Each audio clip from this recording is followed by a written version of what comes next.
Hi there, this is a review of the terrain and miniatures I used for session 21 of my Castles and Crusades campaign. This first part here is where the beginning of the action took place, towards the mid to later part of the session. So the mat, this winter mat, is from P-Works Games. It's a vinyl mat. It's a nice mat. I kind of like the neoprene ones more now, but it's a nice little mat. Works great.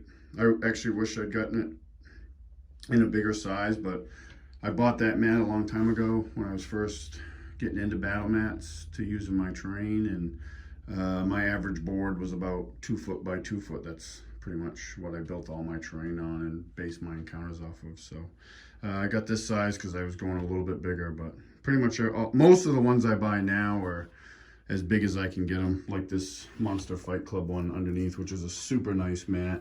Neoprene, double-sided, wicked nice mat. They have a winter mat that I really want to pick up because they make some really nice stuff, which I'll actually get into right now. The trees are Monster Fight Club from their latest Kickstarter. I didn't back the Kickstarter, but Amazon had a really good deal on these. They had basically double boxes. So each box had double the amount of content and items, I guess. So I bought 2 of those. This isn't all of them. This is actually just one box. All the trees here. So they're really neat. They're stackable. So you can stack them up. The trees, they have different size tree trunks, and you can stack them as high or low as you want. They come with these little broken off tree stumps, which are really nice. They also have little neoprene mats that go underneath them. I didn't use them for this thing, and they're reversible. One is like a little broken ice-covered pool, and the other one's like frozen snowy ground. Really neat, good stuff. Great for the table because it's fairly durable. You can knock it over. You're probably not going to hurt it that much. Worked really well. Moving along, I have this piece here. This is like a foam piece. This is from a company called, I'm going to butcher this name, but it's a Zitterdice. They're out of Germany or something like that, but they're actually not in business anymore, sadly, because they made some really cool foam terrain. I have a bunch of Dwarven Hall type terrain from them, and they actually made a couple more pieces for that set that I never bought and now regret because I can't get them, but they're really nice. But they're foam, lightweight. I painted this. It comes like in just a flat gray. I've seen people carve them up and make some, build that into like even really cool other terrain pieces. This, you can still find some of their stuff. Amazon, I think I got this Amazon, but it was sold by Noble Knight Games. But I used it as a shrine of Caduceus, the blood red god, for this session. Moving over here, you have this piece, and I don't remember the name of it, but it goes with, it's a Games Workshop piece. It goes with their Beastmen army. I painted it up a long time ago. I use it, the Beastmen miniatures I use as Ungren in my game, which were a race created for the Aired setting, which is the Castles and Crusades official setting. I don't use that setting, but I like the Ungren because I always wanted to use Beastmen in a game. And when I saw them in the Monsters and Treasures book for Aired, I was like, yep, that's Beastmen. Now I have a reason to use my miniatures. So cool. Yeah, I painted that a while ago. It's a nice little piece. You can buy it as a standalone thing from Games Workshop. Pretty cool. And we'll go to, well, yeah, we'll talk about miniatures a little bit. These are character miniatures. You've probably seen these before in a previous video. This is Tyrannus, played by my cousin Dan. He's a cleric. These guys here are Frey and Froman. These are identical Reaper miniatures that I just painted up. I really like, this is one of my favorite Reaper miniatures. And I don't, off the top of my head, I don't remember the name of it, but I accidentally bought 2 of these and I painted them up differently. And someday I want to play, when I actually get to be a player in a game, another game, I want to use this as a miniature. Knowing me, I'll probably buy another one and paint it differently for the 3rd time. And these other ones, these are old metal Faramir's Rangers from the Games Workshop Lord of the Rings line. I painted a long time ago. Good miniatures. And moving over here, yeah, this piece. So on here, a couple miniatures we'll talk about real quick. More Games Workshop Beastmen. This was my Ungren Shaman. His name was Baruch, which the party never learned about, or the players, but that was his name. This is, I don't remember these guys' names, but I really like these miniatures. They're Games Workshop miniatures as well. I have a bunch of them. Actually, I have every one of these that they've produced so far because I just think they're totally badass. So this one is a champion that I painted a while ago, and he was an Ungren champion. Oh, I can't forget Fenris. Fenris is Lork's Warg companion, and that's a Reaper miniature. It's a metal one that I painted up. So we'll talk about this piece here, this terrain piece. I built this a long time ago. So I built this piece. I built this a long time ago, and I've tried to get this into a couple different gaming sessions, and it never works out. Like the party zigs when they should have zagged, and they go right around the encounter I have planned using this terrain. So this is the first time I ever got a chance to use it. Whoops, sorry. So in a nutshell, it's based on insulation foam that I built up the base.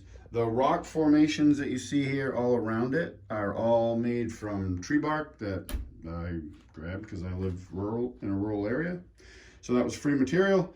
The stone structures are from Hearst art molds that I cast. This piece actually here was a piece, I built that for something else a long time ago and then never ended up using it. So I stuffed it into this build when I was throwing it together.